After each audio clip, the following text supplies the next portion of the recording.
Menabung, investasi, atau trading? Pertanyaan yang sering kita dapat ketika berencana terjun ke pasar saham. Apa bedanya? Mana yang cocok dengan profil saya?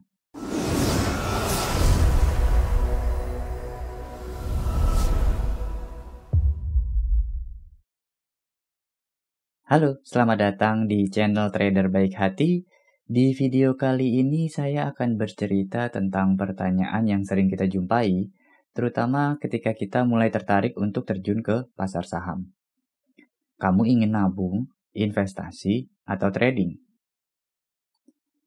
Untuk teman-teman yang baru sekali menonton video di channel ini banyak membahas tentang trading saham. Tapi video ini adalah video yang memperkenalkan kita pada pasar saham. Sehingga teman-teman yang baru mau masuk ke pasar saham dan belum menentukan apakah akan trading, berinvestasi, atau menabung, bisa membayangkan cara apa saja yang bisa kita lakukan di pasar saham. Kita mulai ceritanya dengan sebuah pertanyaan. Apa tujuan teman-teman?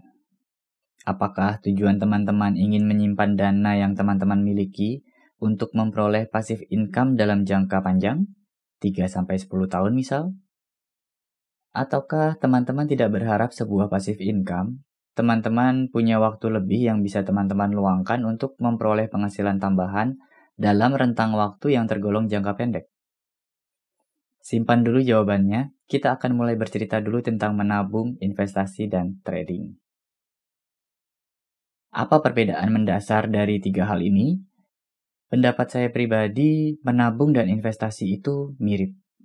Yang membedakan hanyalah cara mengeksekusinya atau cara membeli sahamnya. Menabung dan investasi saham biasanya cocok untuk teman-teman yang mengharapkan return dalam jangka panjang dan tidak memiliki cukup banyak waktu untuk memperhatikan gerakan harga saham. Yang sangat berbeda adalah trading. Ketika kita trading, biasanya trader akan mengambil keuntungan dari selisih harga beli dan harga jual dengan memanfaatkan pergerakan harga minor dari sebuah saham. Apakah ada cara lain untuk mendapatkan keuntungan dalam trading? Ada. Di video yang lain kita akan bercerita tentang dividend hunter, salah satu yang sering dilakukan para trader. Kita mulai dari menabung dan investasi. Dalam cerita atau analogi ini saya terinspirasi dari channel YouTube Galeri Saham. Menurut saya Galeri Saham adalah channel yang cukup baik dalam menjelaskan tentang konsep-konsep dasar yang terjadi di pasar saham. Oke, sekali lagi karena menurut saya pribadi menabung dan investasi itu mirip, maka saya coba menyatukan ceritanya. Perbedaan antara menabung dan berinvestasi akan saya ceritakan setelah ini.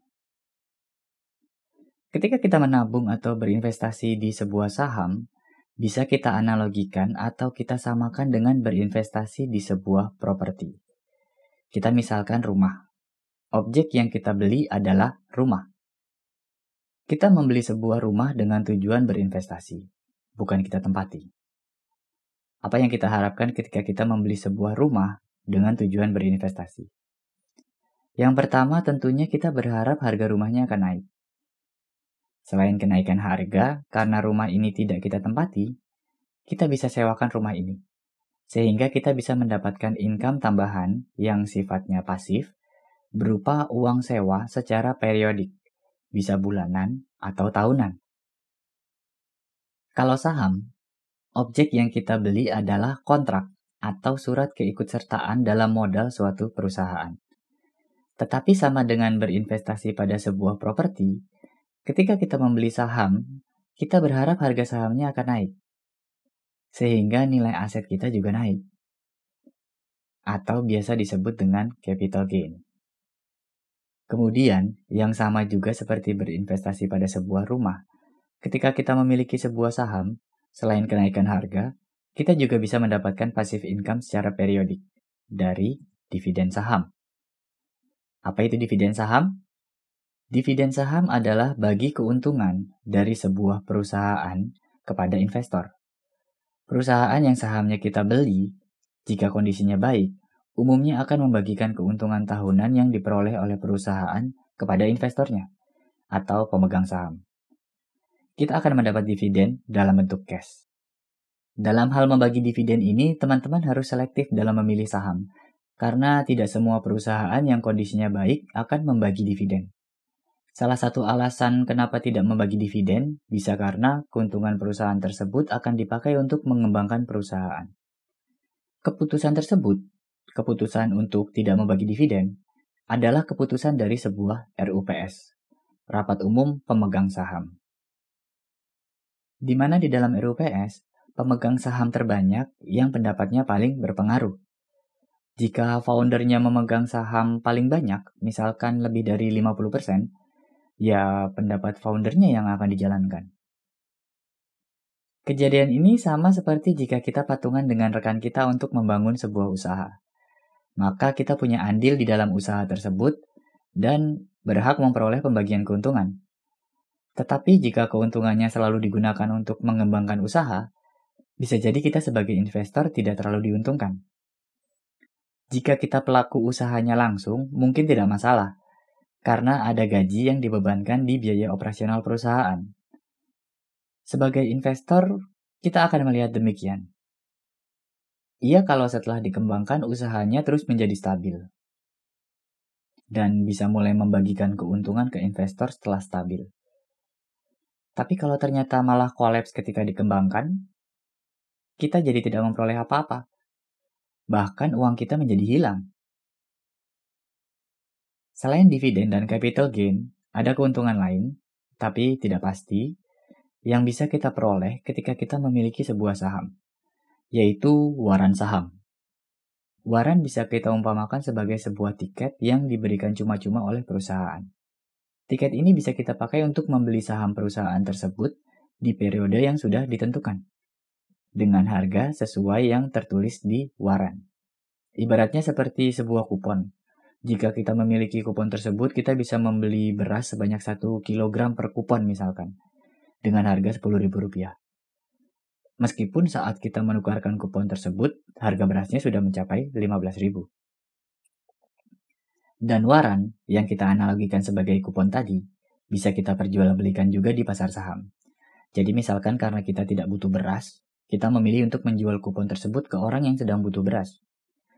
Dan jika kita melakukan itu, ibaratnya kita menjual sebuah hadiah dari perusahaan, sehingga kita mendapatkan uang cash dari menjual hadiah atau kupon tersebut. Tapi ingat, ini tidak pasti. Ini adalah kebijakan strategi sebuah perusahaan. Selain waran, ada juga kebijakan strategi lain dalam bentuk stock split. Di kebijakan stock split, setiap pemegang saham akan mendapatkan tambahan saham dengan cuma-cuma sesuai dengan yang ditentukan di dalam kebijakan stock split. Ini juga hal yang tidak pasti. Itu adalah kesamaan antara kita berinvestasi pada sebuah rumah dibandingkan dengan saham. Nah, perbedaannya apa? Jika kita membandingkan antara investasi pada sebuah rumah dengan saham, yang pertama kali terpikir oleh saya adalah rumah butuh biaya maintenance. Meskipun kita sewakan, bisa jadi setelah penyewa yang lama tidak melanjutkan sewanya, kita perlu melakukan beberapa perbaikan. Atau misalkan melakukan pengecatan ulang rumah kita agar kelihatan lebih menarik untuk penyewa baru. Di saham tidak demikian. Tidak ada biaya maintenance. Yang ada di saham hanya biaya beli dan biaya jual, di mana hal tersebut juga ada ketika kita mau membeli atau menjual rumah. Resikonya bagaimana? Kita perlu tahu resikonya sebelum mencoba. Jadi kita bisa menyesuaikan dengan profil kita. Jangan-jangan berinvestasi di properti lebih cocok untuk kita. Ketika kita memiliki sebuah saham, sangat mungkin harganya turun. Di rumah juga demikian. Seandainya kita membeli rumah terlalu mahal di harga yang tidak sesuai dengan pasaran. Tapi yang paling umum terjadi pada harga rumah adalah stuck. Namun kalau teman-teman perhatikan, ketika harga rumah mengalami fase stagnan ini, itu artinya demand-nya menurun. Yang terjadi ketika demand turun, dan kita ingin menjual properti tersebut, kita akan sulit menjualnya. Kecuali kita jual dengan harga yang sangat tidak wajar murahnya. Berbeda dengan saham, ketika demand-nya turun, yang terjadi adalah harga sahamnya juga turun. Tapi kita tetap bisa menjualnya dengan cepat dan menghindari kerugian yang terlalu dalam. Misalnya ketika awal pandemi COVID di Indonesia, hampir semua harga saham di Indonesia drop. Tapi kita bisa dengan cepat menjual sahamnya karena memang saham lebih liquid dibandingkan dengan properti. Dan penurunannya hanya akan mencapai level tertentu. Kecuali negara menyatakan bangkrut ya, itu beda persoalan. Baik harga rumah, saham, atau apapun yang menyangkut ekonomi akan hancur ketika negara bangkrut. Tapi kenapa kita bisa tetap dengan mudah menjual saham dan penurunannya hanya mencapai level tertentu? Karena di pasar saham banyak investor yang oportunis dan memanfaatkan momen penurunan saham ini untuk mendapatkan saham dengan harga yang murah. Para oportunis inilah yang biasanya akan membeli saham kita ketika harganya menurun. Seperti itu kurang lebih gambarannya ketika kita berinvestasi atau menabung pada saham. Nah, sekarang apa bedanya antara menabung dan investasi pada saham? Kenapa istilahnya disebut menabung? Karena memang caranya kita lakukan seperti menabung. Menyisihkan penghasilan bulanan kita misalkan. Dan uang yang kita sisihkan tersebut kita belikan saham. Perlahan jumlah saham kita akan bertambah. Tentunya tetap berharap nilainya akan berkembang karena nilai sahamnya naik dan mendapatkan keuntungan lain seperti dividen. Atau jika kita analogikan kembali dengan investasi properti atau rumah seperti sebelumnya, sama seperti kita membeli rumah untuk berinvestasi, tapi dengan KPR. Bedanya kalau KPR ada bunga pinjaman, sedangkan di saham tidak. Hanya saja nilai perkembangannya sesuai dengan nilai saham yang kita miliki. Ketika jumlahnya masih sedikit, ya perkembangannya juga sedikit. Kalau rumah dengan KPR, memang kita terbebani dengan bunga KPR, tapi nilai perkembangannya akan langsung berdasarkan nilai rumah yang belum lunas itu. Kalau nilai rumahnya 1M, ya persentase perkembangannya akan dikalikan dengan 1M. Istilah nabung saham memang baru mulai naik popularitasnya belum lama, dan istilah itu seolah-olah membedakan antara menabung saham dengan investasi saham. Sebetulnya sama-sama intinya investasi pada saham.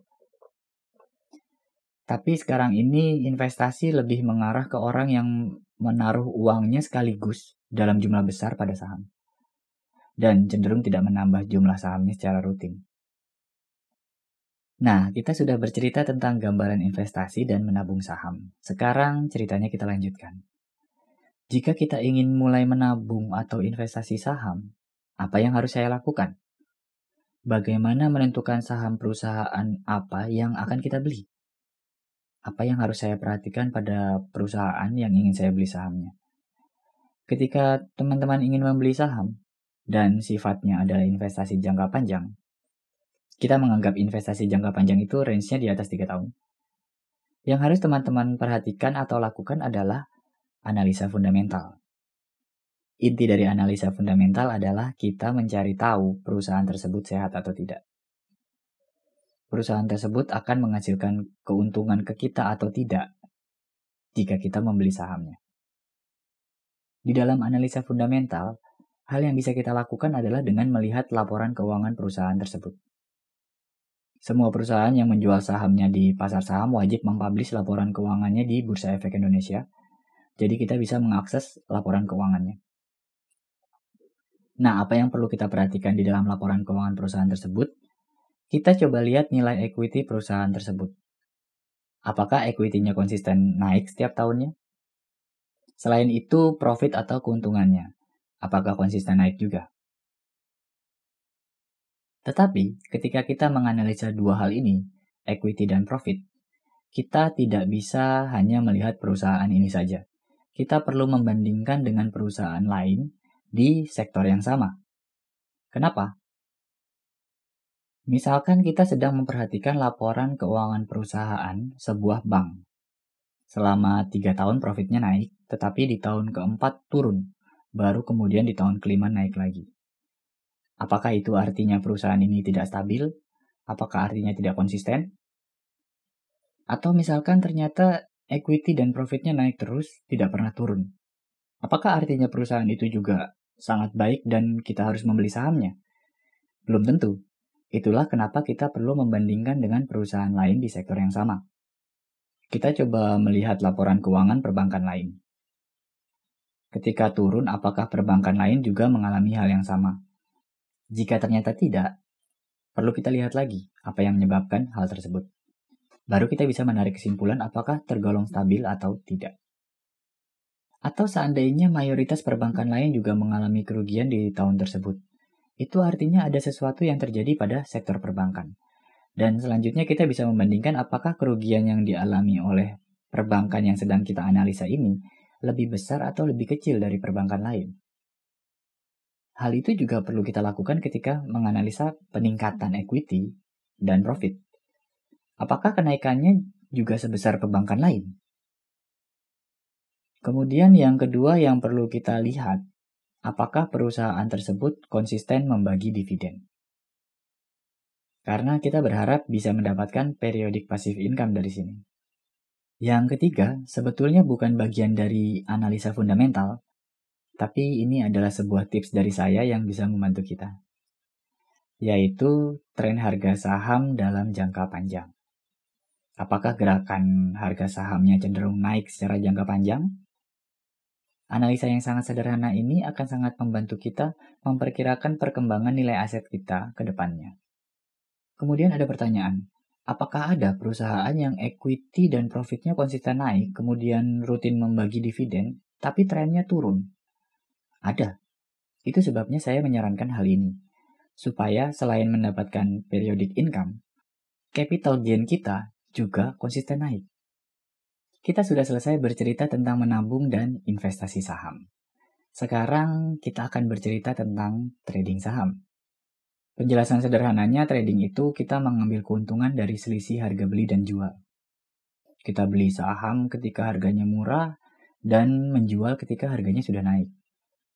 Istilah yang sering digunakan oleh para trader adalah membeli di harga bawah dan menjual di harga atas. Ini adalah grafik yang ideal, kita beli di harga bawah ketika kita prediksi dia akan naik, dan kita jual di atas ketika kenaikannya sudah berakhir. Kemudian ada pertanyaan, kenapa ada orang yang memilih trading dibandingkan investasi? Padahal yang dikejar sama-sama saham yang harganya naik. Ketika kita investasi, kita tidak memperdulikan gerakan-gerakan minor dari harga saham. Ketika berinvestasi, kita mungkin hanya melihat harga sahamnya beberapa bulan sekali. Tapi, ketika kita melihat lebih detail, di balik kenaikan pada hasil akhir, ada gerakan minor yang sering disebut para trader sebagai swing. Gerakan mengayun, naik, kemudian ada sedikit penurunan. Yang kita utamakan di dalam trading adalah price movement atau perubahan harga. Bedanya dengan menabung dan investasi, menabung dan investasi sangat memperhatikan analisa fundamental dan kondisi perusahaannya. Sedangkan trading hampir tidak melihat itu. Hampir ya, bukan tidak sama sekali. Kita akan bercerita tentang hal ini di video lain, kapan kita tidak perlu memperhatikan analisa fundamental, kapan kita perlu. Tapi umumnya yang digunakan dalam trading adalah analisa teknikal. Trading biasanya berlangsung dalam jangka pendek, itu sebabnya risiko trading lebih tinggi dibanding investasi. Karena ketika kita trading, kita cenderung melakukan perputaran modal dengan cepat. Kita tidak akan lama-lama menahan saham kita ketika sudah tidak ada lagi momentum kenaikannya, dan beralih ke saham lain, yang kita prediksi memiliki momentum tersebut. Tapi ingat, itu adalah prediksi, tidak 100% pasti. Ketika strategi kita berulang-ulang membaca prediksi yang salah, kita akan berkali-kali mengalami kerugian juga. Makanya potensi kerugian atau resikonya menjadi lebih tinggi dibandingkan investasi. Ini adalah contoh gerakan harga saham selama 10 tahun. Saham Bank Mandiri. Trennya naik. Tapi ada gerakan penurunan yang kecil. Yang dilakukan oleh trader secara teori adalah seperti ini. Membeli dan menjual berulang-ulang. Trader punya peluang memperoleh keuntungan yang lebih besar di akhir jika dibandingkan dengan investor. Tapi dengan konsekuensi menyita waktu yang lebih banyak untuk memperhatikan gerakan harga saham. Yang menjadi faktor utama penentu keuntungan di dalam trading adalah price movement atau perubahan harga. Oke, itu saja cerita tentang menabung, investasi, dan trading. Silakan teman-teman mempertimbangkan mana yang sesuai dengan profil teman-teman. Channel ini banyak membahas tentang trading. Jika teman-teman merasa trading adalah yang paling cocok untuk teman-teman, Mungkin teman-teman bisa mengikuti video di channel ini, dan bisa juga mensubscribe channel ini. Karena akan banyak video-video yang membahas konsep, teknik, dan indikator-indikator yang bisa kita pakai untuk dikombinasikan menjadi strategi trading. Selamat mempertimbangkan yang sesuai dengan profil Anda. Good luck, happy trading!